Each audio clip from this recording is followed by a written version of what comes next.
नमस्कार, मैं हूं प्रशस्ति तिवारी। आप देख रहे हैं न्यूज़ 7 हिंदी। नजर डालेंगे उत्तराखंड की कुछ खास खबरों पर। उत्तराखंड के मैदानी जिलों की 15 विधानसभा सीटों पर 20% से अधिक मतदाताओं का पता ही नहीं है। इससे सत्ताधारी भाजपा और विपक्षी कांग्रेस की चिंताएं बढ़ गई हैं। सभी वह सीटें हैं जहां मतदाता या तो पहाड़ से पलायन करके आए हैं या फिर दूसरे राज्यों के निवासी हैं। अंदेशा जताया जा रहा है कि वह अपने मूल वोट की ओर लौट गए हैं।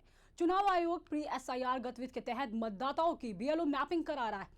प्रदेश में कुल मैपिंग का आंकड़ा तो 85% से पार हो गया है, लेकिन देहरादून व उधम सिंह नगर की 15 विधानसभा सीटें ऐसी हैं जहां यह आंकड़ा 80% से भी नीचे है। यानी सीधे सीधे 20% मतदाताओं का वर्ष 2003 की वोटर लिस्ट से मिलान नहीं हो पा रहा।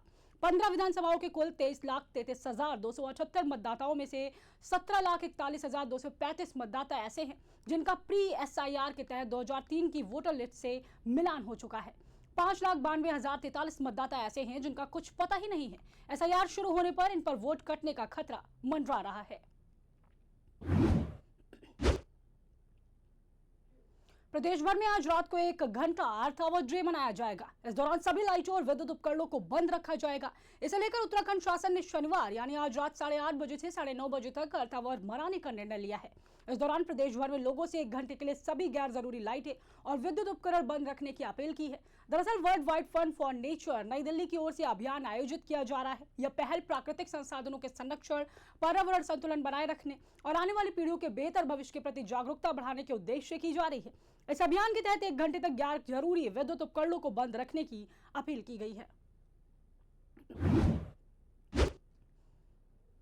उत्तराखंड के कई बड़े नेता शनिवार को कांग्रेस पार्टी से हाथ मिलाएंगे। नई दिल्ली में कांग्रेस के राष्ट्रीय नेता की मौजूदगी में पूर्व विधायक राजकुमार ठुकराल, नारायण पाल, भीमलाल आर्य समेत 6 नेताओं को पार्टी की सदस्यता दिलाई जाएगी। सूत्रों के अनुसार 2022 में रुद्रपुर से टिकट न मिलने से नाराज पूर्व विधायक राजकुमार ठुकराल ने भाजपा की सदस्यता से इस्तीफा दे दिया था। वहीं सितारगंज ने पूर्व विधायक नारायण पाल ने बसपा में विभिन्न पदों पर कार्य किया है, फिर कांग्रेस में चले गए थे, लेकिन 2022 में टिकट न मिलने से कांग्रेस भी छोड़ दी थी। इन दोनों के साथ ही टिहरी जिले के घनसाली से पूर्व विधायक भीमलाल आर्य भी कांग्रेस का दामन थामेंगे। इनके अलावा वर्ष 2019 में नगर निगम रुड़की में निर्दलीय मेयर चुने गए गौरव गोयल भी कांग्रेस की सदस्यता ग्रहण करेंगे। बता दें कि मेयर बनने के बाद वह भाजपा में शामिल हो गए थे, लेकिन कार्यकाल पूरा होने से पहले ही उन्होंने इस्तीफा दे दिया था। भीमताल से लाखन नेगी व मसूरी के पूर्व नगर पालिका अध्यक्ष रहे अनुज गुप्ता भी कांग्रेस में शामिल होंगे। विश्वसनीय सूत्रों के अनुसार 3 पूर्व विधायकों समेत 6 नेता नई दिल्ली में अखिल भारतीय कांग्रेस कमेटी के कार्यालय में राष्ट्रीय नेताओं की मौजूदगी में पार्टी की सदस्यता ग्रहण करेंगे।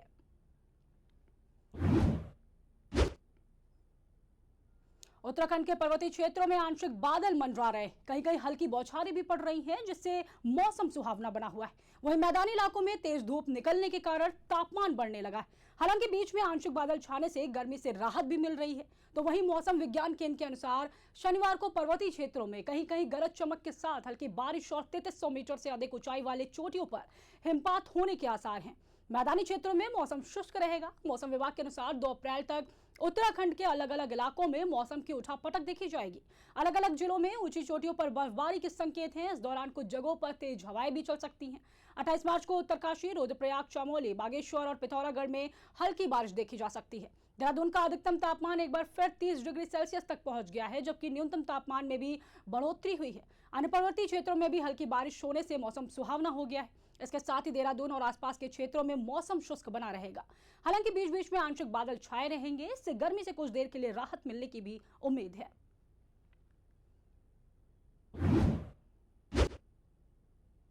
कांग्रेस के वरिष्ठ नेता व पूर्व CM हरीश रावत ने प्रस्तावित बिजली व पानी की दरें बढ़ाने के विरोध में मौन व्रत रखा है। उन्होंने कहा कि महंगाई से आम लोग त्रस्त हैं। वही सरकार बिजली व पानी की दरें बढ़ाने की तैयारी कर रही है। उन्होंने ऐलान किया कि मौन उपवास के बाद अगले 15 दिनों तक कोई राजनीतिक कार्यक्रम नहीं करूंगा। हरीश रावत ने कहा है कि नवरात्र के अवसर पर मेरा सांकेतिक मौन व्रत लाखों उपभोक्ताओं को समर्पित है, जो बिजली व पानी की बढ़ने वाली दरों से अभी से ही झुलसने लगे हैं। अभी बिजली की दरें बढ़ी भी नहीं है, लेकिन लोग पहले से ही परेशान हैं। उन्होंने मां जगदम्बा से प्रार्थना की, कुछ ऐसा रास्ता निकालो कि लोगों पर आर्थिक बोझ कम हो।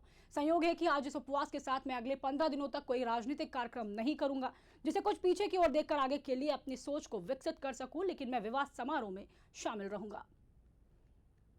चुने हुए इंग्रेडिएंट्स और फाइनेस्ट ग्रेडिंग से बनते हैं लाजवाब टेस्टी मसाले, राजेश मसाले। क्या चटपटा है राजेश मसाला।